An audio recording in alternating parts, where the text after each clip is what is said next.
Aujourd'hui, on va faire la chemise d'un de mes personnages, Gabriel de Noblesse Oblige.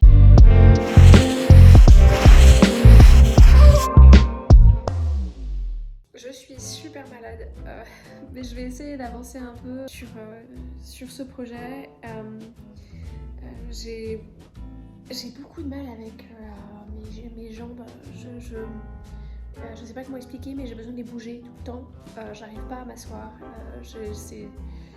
C'est limite douloureux de m'asseoir. J'ai besoin d'être en mouvement. Du coup, ce que je vais faire ce soir, c'est que au lieu de me poser et de coudre mon biais sur le corps à baleine comme j'avais prévu, je vais préparer mon tissu en lin pour la chemise. Comme ça, je pourrai être debout et en mouvement. Pour le préparer, ce que je vais faire, c'est que je vais rapidement faire un point zigzag là où le tissu est coupé, là où la fin du coupon quoi. Et je vais le laver, je vais le mettre en machine. Accessoirement, je vais aussi sortir les fringues propres du sèche-linge parce qu'elles y sont depuis hier soir.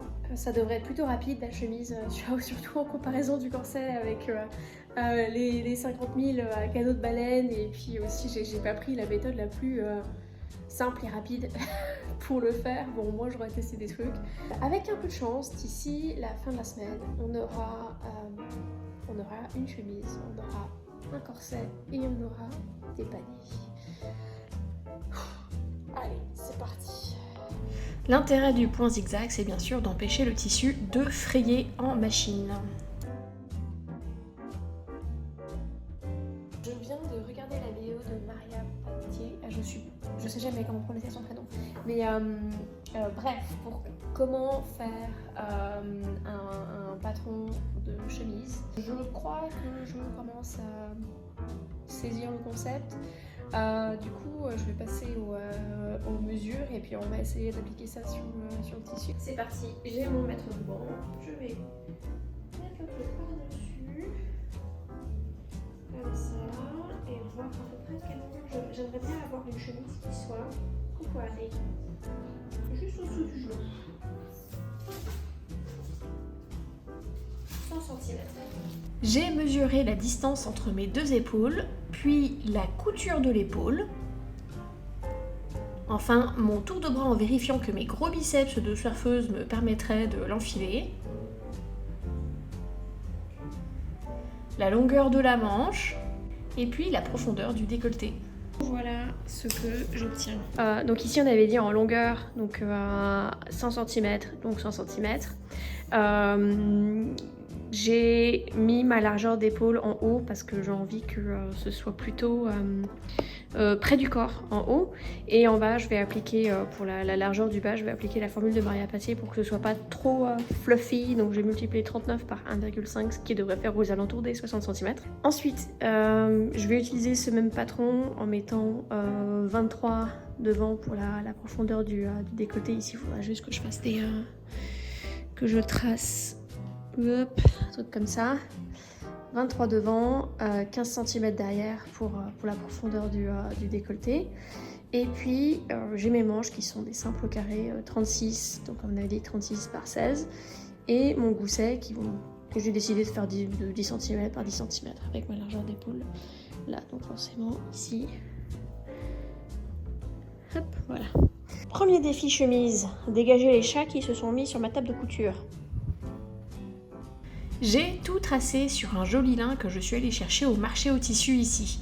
Alors l'avantage du lin, c'est que ça absorbe la transpiration en plus de rafraîchir et d'être super agréable sur la peau. Cette couche de vêtement va donc protéger mon corset et m'empêcher de le salir. C'est cette chemise que j'aurai ensuite à laver.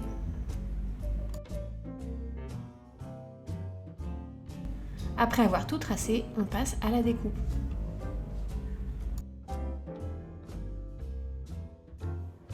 Ça y est, là j'ai toutes mes pièces. Je vais peut-être regarder une ou deux vidéos de montage, je pense à celle de Bernadette Banner et aussi à celle de Maria Patier pour voir comment je vais assembler tout ça, mais voilà, on va voir. Allez, c'est parti pour l'assemblage. J'espère que ça prendra pas trop de temps. On va voir. Et du coup, pendant toute la partie assemblage, j'ai mes écouteurs parce que je vais travailler en écoutant la dernière heure de Red Rising. Et en fait, je n'ai eu le temps que d'assembler les épaules en les montant comme dans la vidéo de Bernadette Banner. C'est-à-dire en les imbriquant de manière à rentrer le bord du tissu. Chemise jour 2, c'est parti. J'espère réussir à terminer aujourd'hui. On va voir. J'ai du thé, j'ai des after eight. Let's go. Hier, j'ai cousu mes épaules.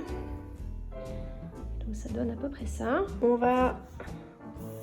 Ça, c'est mes manches. Donc ça, c'est la longueur de mes manches. Et ce qu'on va faire, c'est qu'on va coudre les goussets. Hop. On va coudre ici. Et ce côté-là, on le coudra là. C'est parti. J'ai assemblé les carrés à mes manches avant de les coudre. Ça n'a pas été évident, je me suis trompée plein de fois, j'ai dû refaire le truc plein de fois. Mais voilà, j'ai finalement réussi par y arriver.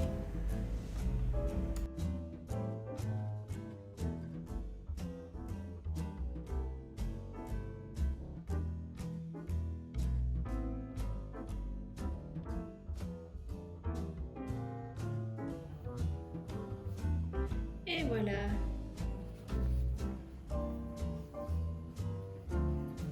Puis j'ai coupé l'excès de tissu avant de replier mes bords pour les coudre à la main. Ça, c'est afin de m'assurer que ça ne fraye pas et que le vêtement dure, particulièrement à un endroit qui sera soumis à beaucoup de frottement. Ça fait quelque chose d'assez joli, je trouve, même si ça prend, mine de rien, pas mal de temps. J'ai ensuite assemblé mes manches avec le reste de la chemise, avec 12 000 épingles, et ce, avant de piquer. Alors voilà ce que ça donne portée. Le truc c'est que quand je baisse les épaules, j'ai un truc qui tombe. Aujourd'hui on va continuer avec la chemise et le problème c'est que la chemise elle ne marche pas. Je trouve que les épaules sont trop étroites et en fait quand je baisse le bras, ça fait tout tomber et je pense vraiment pas que le fait de rajouter un lacet en fait devant et en serrant, je pense pas que ça va changer quoi que ce soit à ce problème. J'ai remesuré un peu mes épaules pour vraiment en fait, on va dire j'ai mesuré très large. Et en fait, au lieu de 39 cm, je pense que je suis plus à 43, 45 cm, quelque chose comme ça. Ce que je vais faire, c'est que je vais essayer de modifier la chemise existante pour voir si je peux pas sauver tout ça. Et je l'ai mesurée, mine de rien, un peu longue, donc je dois bien avoir 20 cm de marge en bas. Donc ce que je vais faire, en fait, c'est que mes manches ici, alors là j'ai mesuré, j'ai 45 cm là, et ce que je vais faire c'est que je vais descendre mes manches là et on va voir à ce moment là si ça marche. Bon, j'ai testé, je vous mets pas les images parce que c'est un peu transparent. A priori ça fonctionne, donc ce que je vais faire c'est que je vais retracer ici, j'aurai mes coutures d'épaule là et je vais ouvrir ici. C'est peut-être un tout petit peu court du coup, mais ce que je ferai c'est que je rajouterai peut-être des froufrous, des volants au bout. On va tester. J'ai redessiné mon col et c'est parti. J'ai redécoupé mon col, refait mes coutures d'épaule et piquer à nouveau.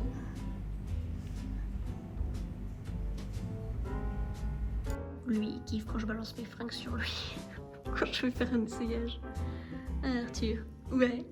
J'ai essayé et je trouve les épaules un petit peu trop larges en fait. J'ai 2-3 cm en trop. Donc ce que je vais faire, c'est que je vais réajuster.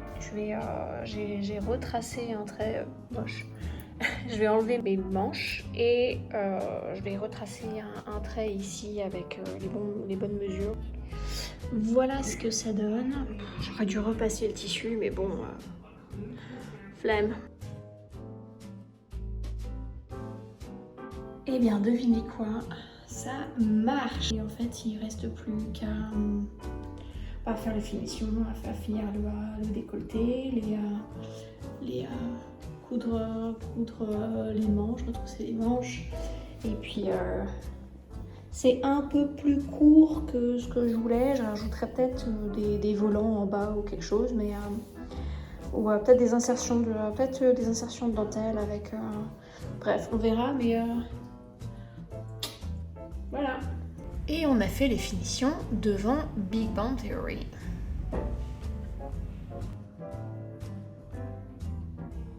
Et voilà. Je crois que ça marche. Peut-être que ça doit être un peu plus vers l'avant, mais très contente.